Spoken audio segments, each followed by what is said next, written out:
거룩한 주일 하나님 앞에 나오신 여러분들을 주님의 이름으로 축복합니다. 하박국 선지자가 살았던 시대는 유다의 영적인 또 정치적인 혼란이 극에 달한 그러한 시대였습니다.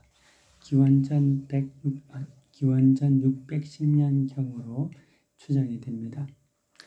이때는 경건한 요시야 왕이 죽고 애굽의 꼭두각시 왕을 노릇을 해야 하는 여호야김이 즉위했던 그러한 시대였습니다. 그는 하나님을 두려워하지 않고 불의하고 폭력적인 왕이었습니다. 애굽과 바벨론 사이에서 줄타기 외교를 하면서 어떻게 해서 자기의 생명을 유지할까, 자기의 권력을 유지할까, 거기에 대해서 모든 것이 집중되어 있었던 그런 왕이었습니다. 그러다 보니까 하나님을 버리고 말았다는 거죠. 우리는 지난 주간에 한국 경주에 있었던 에이펙을 우리가 미디어를 통해서 우리가 봤습니다. 성공적으로 에이펙 회의가 마쳐진 것에 대해서 감사하고 또 그 모습을 보면서 각국 정상들이 자기의 국익을 위해서 얼마나 외교적으로 그 모든 것들을 하는지를 볼 수가 있었죠. 지금이나 아니면은 그 여호야김 시대나 다를 바가 없구나. 그때나 지금이나 자기들의 어떤 생존과 국익을 위해서 외교를 하고 진리를 차리는 것은 과거나 지금이나 다를 바가 없는 것 같습니다. 나라들은 외교와 그것을 통하여서 생존을 모색합니다. 그런데 우리가 이런 부분들도 잘 해야 되겠죠. 잘 안 하면 또 어려움이 생기겠지만, 근데 성경은 우리에게 먼저 여호야김을 통해서 우리에게 알려주는 것은 그것도 중요하겠지만 여호와 하나님을 의지해라. 하나님이 우선이다 라고 말씀하십니다. 시편 146편 3절에서 5절에 보면은 귀인들을 의지하지 말며 도울 힘이 없는 인생도 의지하지 말지니 여호와 자기 하나님에게 그 소망을 두는 자는 복이 있도다 라고 말씀하고 계십니다. 인생의 모든 인간, 사람들은 먼지와 같은 그런 존재죠. 나라도 흥망성쇠가 있습니다. 우리가 보기에는 그것이 되게 크게 보이지만 사실 하나님을 의지해야 한다는 겁니다. 그래서 우리나라의 모든 정치인들도 비록 그런 어떤 국익을 위해서 외교적인 진리를 해야 하겠지만 많은 정치인들이 이 하나님을 의지하는 그런 자들이 되면 좋겠다. 또 우리도 그들 위해서 기도해야 되겠다라는 생각이 들었습니다. 진정한 평안과 지혜는 세상의 권력이나 외교순에 있는 것이 아니라 하나님을 의지하는 그 믿음 안에서 있습니다. 그 믿음을 우리가 소유해야 되겠습니다. 첫 번째, 하박국은 하나님께 질문을 합니다. 그 첫 번째 질문이 왜 악인이 형통합니까? 라는 것입니다.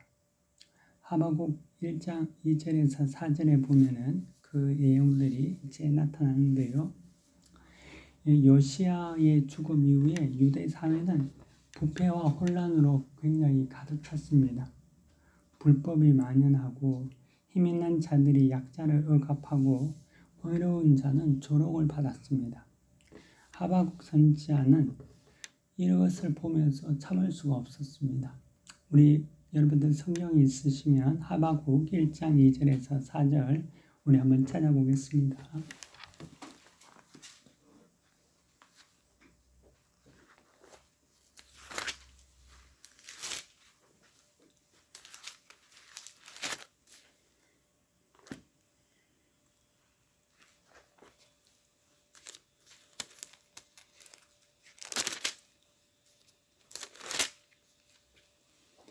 우리 함께 같이 한번 읽어볼까요? 다시 시작. 여호와여 내가 부르짖어도 주께 듣지 아니하시니 어느 때까지리까? 내가 강포로 말미암아 외쳐도 주께서 구원하지 아니하시나이다. 어찌하여 내게 죄악을 보게 하시며 해역을 눈으로 보게 하시나이까? 겁탈과 강포가 내 앞에 있고 변론과 분쟁이 일어나나이다. 이러므로 율법이 해이하고 정의가 전혀 시행되지 못하오니 이는 악인이 의인을 에워쌌으므로 정의가 굳게 행하여지리라. 아멘. 예. 이런 하박국의 질문은 오늘 우리 마음에도 있는 거죠. 이 불의가 창궐하고 악이 의를 선을 지배하는 이러한 상황 속에서 왜 하나님은 불의한 자를 그냥 두십니까? 왜 정직한 사람이 손해를 봅니까? 왜 악한 자가 득세를 합니까? 나쁜 짓을 하는 사람들이 더 성공하고 더 잘 됩니까? 라는 그러한 질문을 하게 되죠. 사회가 혼란해지면은 선한 사람은 성공을 못하게 되고 선하지 않고 악하고 교활한 사람들이 성공합니다. 거짓말과 속이는 자들이 명성을 얻습니다. 반면에 정직하고 진실한 사람들은 멸시를 당하고 쫓겨납니다. 이런 상황 속에서 우리도 의구심을 가지게 되죠. 왜 하나님께서는 이런 자들을 득세하게 하고 하나님은 정말 눈물을 흘리며 의를 행하는 자들에게 나타나지 않으시는 것까? 왜 침묵하시나? 그런 어떤 의구심을 가지게 됩니다. 그리고 또 우리는 그 일을 보면서 악에 대한 유혹을 받습니다. 똑같이 그들과 같이 살아야 되겠다. 이렇게 살아봤자 뭐 다를 게 없고 그들은 대충 해도 마치 하나님께 복받고 살아가는 것 같이 느껴진다는 거죠. 여러분들이 예수를 열심히 믿고 말씀에 따라 순종하고 하나님 앞에 주의를 성수하려고 노력하고 수고하고 헌신하는데 여러분들에게는 어려움이 있고 또 모든 일들 가운데서 장애가 있는데 그렇지 않고 하나님을 멸시하고 그런 어떤 예배에 대해서도 충성스럽지 못하는 그런 사람들이 더 잘 된단 말이죠. 사업도 성공하고 주일에 가게 열면 대박이 터지고 그런 걸 보면서 우리가 그러면 우리는 하나님을 말씀대로 순종하는 것이 어리석은가? 그렇게 해야 되나? 라는 그런 의구심을 가질 때가 있습니다. 그래서 나도 적당하게 살면서 이럴 바에는 내 실리를 챙기는 것이 지혜다라는 유혹을 받을 때가 있죠. 그러나 하나님께서는 말씀하십니다. 오늘 본문에 하박국 2장 3절에서 4절에서 말씀하시는 같이 비록 더딜지라도 기다리라. 지체되지 않고 반드시 응하리라. 보라, 의인은 그 믿음으로 말미암아 살리라. 하나님은 대답하십니다. 악인은 반드시 심판받는다. 지금은 침묵처럼 보여도 하나님의 시간은 하나님의 보상은 결코 지체되지 않는다. 라는 것입니다. 두 번째, 하박국은 하나님께 또 질문을 합니다. 어찌하여서 의인을 악인으로 심판하십니까? 라고 묻습니다. 유다의 불의를 심판하기 위해서 하나님께서는 바벨론을 사용하십니다. 그러니까 하박국은 의문을 품게 되는 거죠. 하나님의 백성, 유다, 이스라엘 백성을 심판하는데 자격 없는 그 사악한 바벨론을 어떻게 사용을 하십니까? 이게 말이 안 되지 않습니까? 라고 질문하죠. 하박국 1장 13절에 보면은 주께서는 눈이 정결하셔서 악을 참아보지 못하는 분이 아닙니까? 라고 반문하죠. 우리도 지금 한국에서도 보면은 사법부의 독립, 신뢰 이런 문제로 인해서 말이 있죠. 근데 이제 그게 다른 이유가 아니라 어떻게 그 사법부가 그렇게 할 수 있는 신뢰를 가지고 있느냐, 믿을 만하냐 이런 어떤 이슈로 대해서 여러 가지 정치권의 논쟁이 있는 걸로 알고 있습니다. 여기도 비슷한 일들이 일어나는 거죠. 하나님께서 그의 백성 유다를 심판하시는 데 있어서 전혀 자격이 없는 정말 오랑캐 같고 무법하고 윤리라는 것은 전혀 없는 바벨론을 사용하셔서 심판장으로 사용하신다는 거죠. 사람이 빈정상하고 불쾌하고 또 마음이 굉장히 상할 때가 언제냐면 나보다 못한 자가 나를 훈계할 때입니다. 내가 생각하기에는 이 사람은 나보다 낮은데, 물론 그런 생각을 우리가 하면 안 되지만 그래도 그런데 나에게 충고를 한다든지 나를 판단한다든지 그럴 때는 불쾌하게 되죠. 욥이 그러했습니다.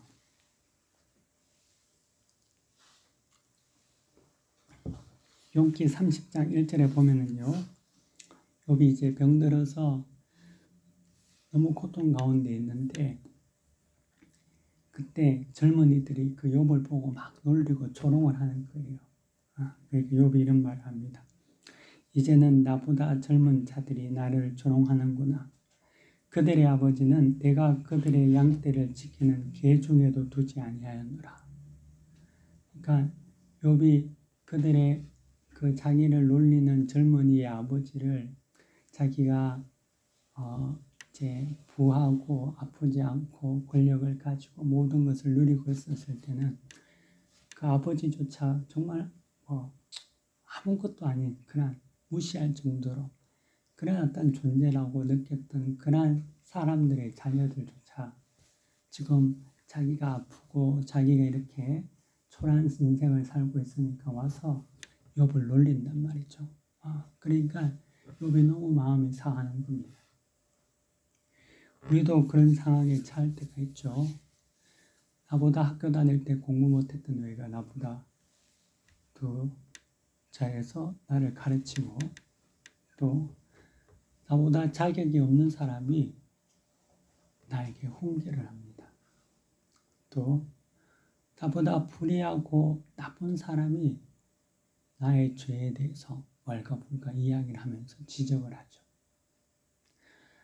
좀 나보다 나은 사람이 나에게 이야기를 하면은 그걸 듣고 수긍이라도 하겠지만 전혀 그렇지 않는 바벨론과 같은 그러한 무리가 유다민족을, 하나님의 택한 백성을 심판한다는 데 있다는 거죠. 그럴 때 어떻게 해야 합니까? 성경은 인내하고 기다리라 라고 합니다. 욥의 인내와 요셉의 인내를 마음에 새겨야 합니다. 그럴 때라도 믿음의 사람은 성내지 말고 대들지 말고 싸우지 말고 인내하며 기다려야 한다는 거죠. 베드로 사도는 베드로전서 2장 19절에서 이렇게 말합니다. 애매하게 고난을 받아도 하나님을 생각함으로 슬픔을 참으면 이는 아름다운지라. 애매하게 내가 잘못한 것이 없어요. 나는 하나님 앞에서 이렇게 살아가는데 다른 사람들이 모함을 하고 거짓을 하고 이간을 해서 나에게 고난을 당하고 어려움이 올 때에도 그때 같이 대적해서 서로 싸우면은 그것은 하나님 앞에 덕이 되지 않고 의로운 것이 아니지만 하나님을 생각함으로 슬픔을 참으면 이는 하나님 앞에 아름답다라고 말씀하고 있다는 거죠. 하나님께서는 그 모든 일을 보고 계십니다. 하나님은 그것을 보시고 또 그 상황 속에서 우리의 마음을 아신다는 거죠. 그러므로 그것을 참고 믿음으로 기다려야 한다는 겁니다. 그리고 하나님의 때가 되면 모든 것을 바로 잡아 주신다는 겁니다. 하나님은 하박국의 질문에 대해서 이렇게 말합니다. 바벨론도 잠시 심판에 도울 뿐 반드시 멸망당한다 라고 말씀하고 계시는 거죠.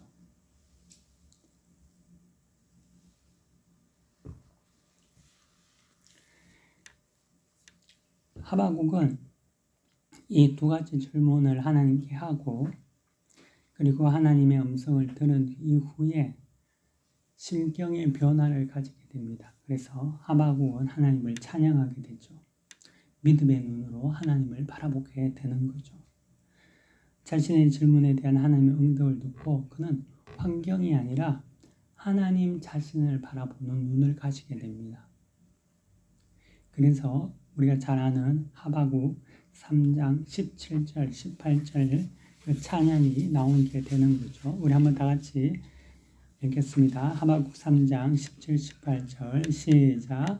비록 무화과 나무가 무성하지 못하며 포도나무에 열매가 없으며 감람나무에 소출이 없으며 밭에 먹을 것이 없으며 우리의 양이 없으며 외양간에 소가 없을지라도 나는 여호와로 말미암아 즐거워하며 나의 구원의 하나님으로 말미암아 기뻐하리로다. 아멘. 예. 그는 현실적인 절망 속에서도 찬양을 하고 있습니다. 그 기쁨은 상황이 아니라 하나님을 보는 눈이 생겼다는 거죠.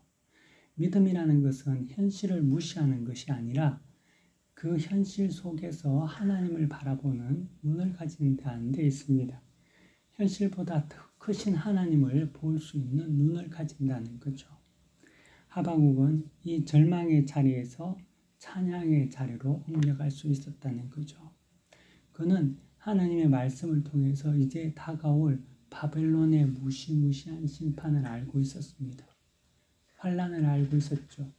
하지만 그 무시무시한 환란 가운데서도 그가 기뻐하고 찬양할 수 있었던 것은 그 이후에 하나님의 구원의 약속을 믿었다는 겁니다. 그 모든 것들이 하나님의 뜻 가운데서 아름답게 이스라엘 백성을 구원하고 하나님의 뜻 가운데 이스라엘을 아름답게 만드시는 과정이었다는 겁니다. 그 믿음의 눈을 하박국이 가지고 있었을 때 절망과 같은 그 현실 속에서 그는 하나님을 찬양하고 승리할 수 있는 삶을 살게 되었다는 거죠.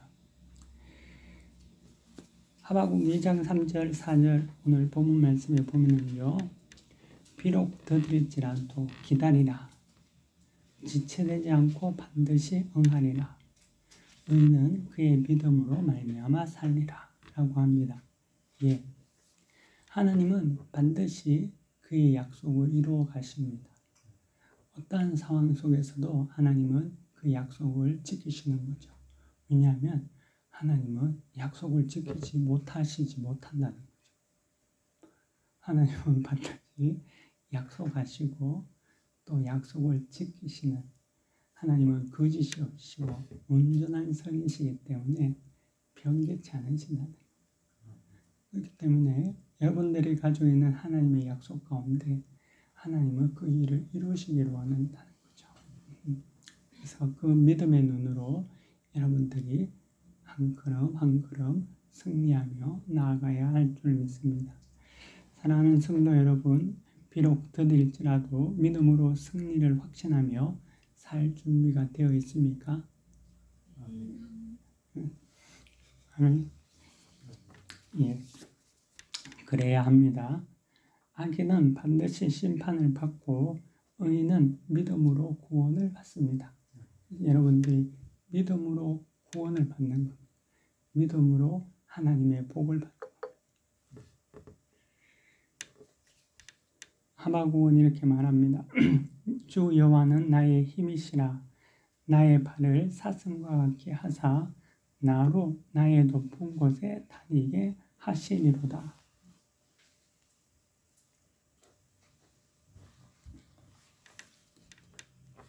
그 믿음 안에서 하나님은 여러분을 여러분의 힘이 되게 하시고 여러분의 발을 사슴 같게 하시고 높은 곳에 다니게 하실 줄 믿습니다.